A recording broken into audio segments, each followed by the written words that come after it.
நம சிவாய வாழ்க. நான் இன்று விருச்சிக ராசியினுடைய பலனை இந்த மாதத்திற்கு எவ்வாறு இருக்கிறது என்பதை பற்றி பார்க்கலாம். முதலில் இந்த மாதத்தில் ஏற்படக்கூடிய கிரகத்தினுடைய நிலை எங்கெங்கு அமர்ந்திருக்கிறது, என்னென்ன பலன்கள் தருகிறது, இருப்பிடம், வலிமை, பார்வை இவற்றின் அடிப்படையில் முதலில் பார்ப்போம். அந்த வகையில் விருச்சிக ராசிக்கு 4ஆம் வீட்டில் சனி பகவான் ஆட்சி பெற்று காணப்படுகிறார்.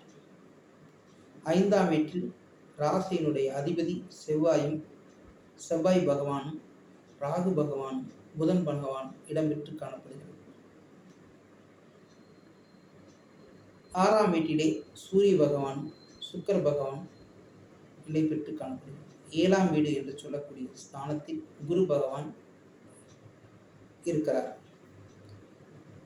11ஆம் வீட்டிலே கேது பகவான் இருக்கிறார். இந்த மாதத்தினுடைய கிரகத்தினுடைய அடைவுகளை பார்த்தாகிவிட்டது. பின்பு கிரகத்தினுடைய வலிமை. கிரகம் பார்த்தீங்கன்னா சனி பகவான் ஆட்சி பெற்று காணப்படுகிறார். 6ஆம் வீட்டிலே சூரிய பகவான் உச்சம் பெற்று காணப்படுகிறார்.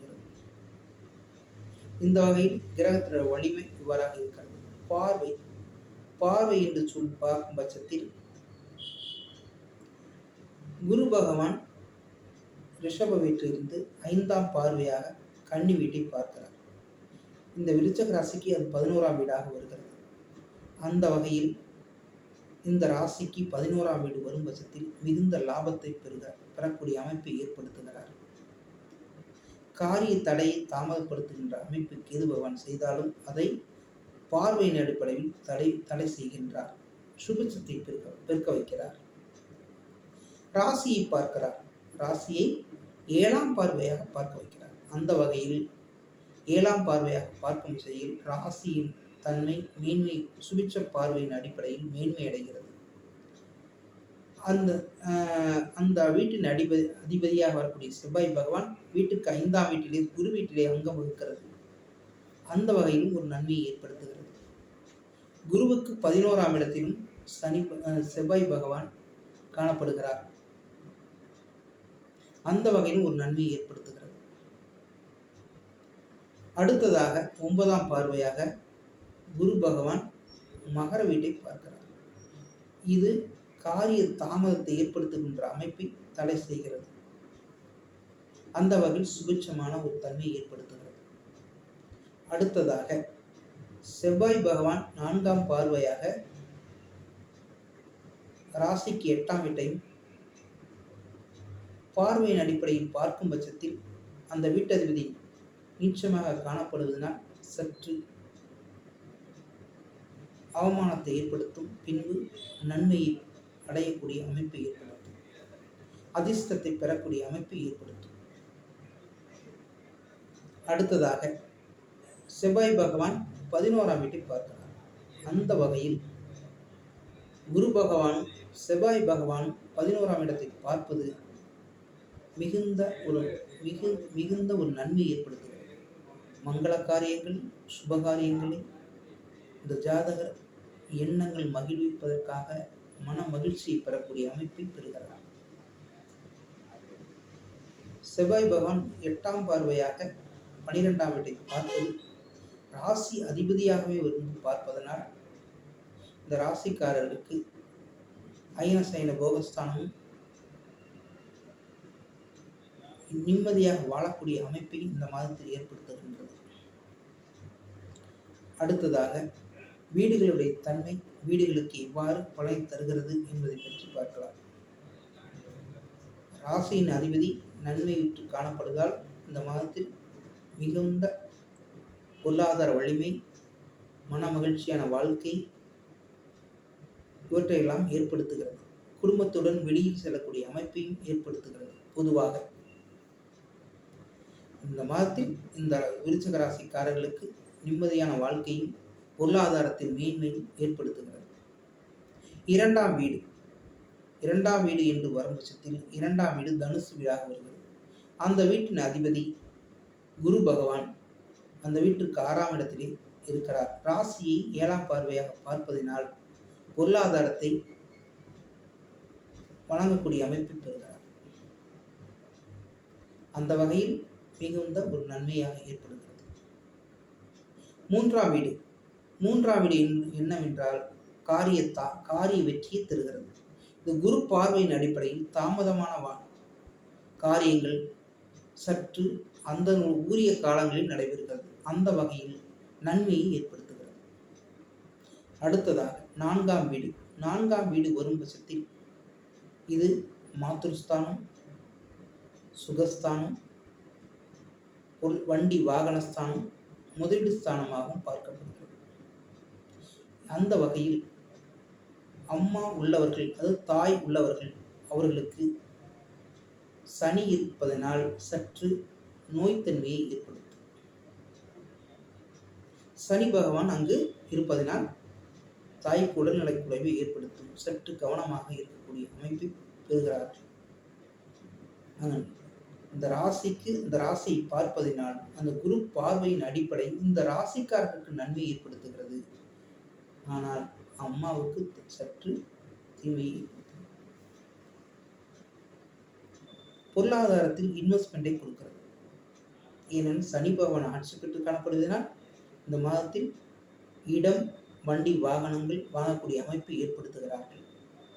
சுகத்தன்மையும் ஏற்படுகிறது, முதலீடு தன்மையும் ஏற்படுகிறது. இது வித்தைஸ்தானமாகவும் பார்க்கப்படுகிறது. கல்வி மாணவர்களுக்கு இது மாறுதலுடைய அமைப்பை பெறுகிறார்கள். இங்கு 4ஆம் இடம் என்பது வித்தைஸ்தானம். இவர்கள் கல்வி ஸ்தானமாக பார்க்கப்படுகிறது. அவர்கள் ஒரு இடத்திலிருந்து மற்றொரு கல்வியை நாடுவதற்கும் படிப்பினும் உயர்நிலை படிப்பதற்கும் போன்ற வகை அடிப்படையில் ஒரு கல்வி நிலையத்திலிருந்து மற்றொரு கல்வி நிலையத்தையும் அமைப்பு பெறக்கூடிய அமைப்பு பெறுகிறார்கள். அடுத்ததாக 5ஆம் வீடு என்று சொல்லக்கூடிய ஸ்தானத்தில் இது மீன வீடாக வருகிறது. அந்த வீட்டிலே செவ்வாய் பகவான், ராகு பகவான், புதன் பகவான் இடம்பெற்று இருப்பது ராசியினுடைய அதிபதி அங்கு இருப்பதனால், குரு வீட்டுக்கு 11ஆம் வீட்டில் வருவதனால் மிகுந்த நன்மையாக பார்க்கப்படுகிறது. குலதெய்வத்துடைய அருளையும் மூதாதையருடைய அருளையும் பெறுகிறார்கள். மூதாதையர் இருந்தால் இவர்களுக்கு அந்த ராகு பகவான் இருப்பதனால் பொருளாதாரத்தை வழங்கக்கூடிய தன்மை பெறுகிறார்கள், ஆசையை தருகிறார்கள். அடுத்ததாக 6ஆம் வீடு வெற்றி ஸ்தானமாக பார்க்கப்படுகிறது. இந்த வீடு வெற்றி ஸ்தானமாக பார்க்கப்படுகிறது. அடுத்தது வம்பு, வழக்கு, சண்டை என்று வந்தாலும் கூட இந்த ஜாதகர் நிலைத்து நிற்கக்கூடிய அமைப்பை பெறுகிறாரா என்பதை இந்த 6ஆம் வீடு அடிப்படையில் தான் பார்க்க முடியும். அந்த வகையில் உச்சம் பெற்று காணப்படுகின்ற சூரிய பகவான் அமைப்பின் அடிப்படையில் இவர்கள் வெற்றியை நிலைநாட்டக்கூடிய தன்மையை பெறுகிறார்கள். உடன் அதாவது சுக்கிர பகவான் இருப்பது சுபத்தன்மையை ஏற்படுத்துகிறது. 7ஆம் வீடு என்று சொல்லக்கூடிய கலஸ்தர ஸ்தானமாக வரக்கூடிய ஸ்தானம், கலத்திரத்தின் அடிப்படையில் திருமணம் ஆகாதவர்கள் திருமணம் ஏற்படுத்தக்கூடிய அமைப்பையும், முதலீடு செய்யக்கூடிய கூட்டாளிகள், அதாவது தொழில் வகையில் கூட்டாளிகளாக ஷேர் பார்ட்னராக வரக்கூடியவர்கள் இந்த மாதத்தில் ஏற்படுத்திக் கொள்ளலாம்.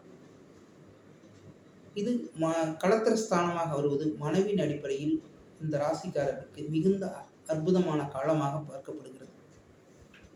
ஏனென்றால் அங்கு 10ஆம் அதிபதி இணைந்து அந்த 7ஆம் அதிபதி இருப்பதனால் தொழில் வகையில் நன்மையை கூட்டுகிறது, பொருளாதாரத்தை வலிமையை ஏற்படுத்துகிறது. அடுத்ததாக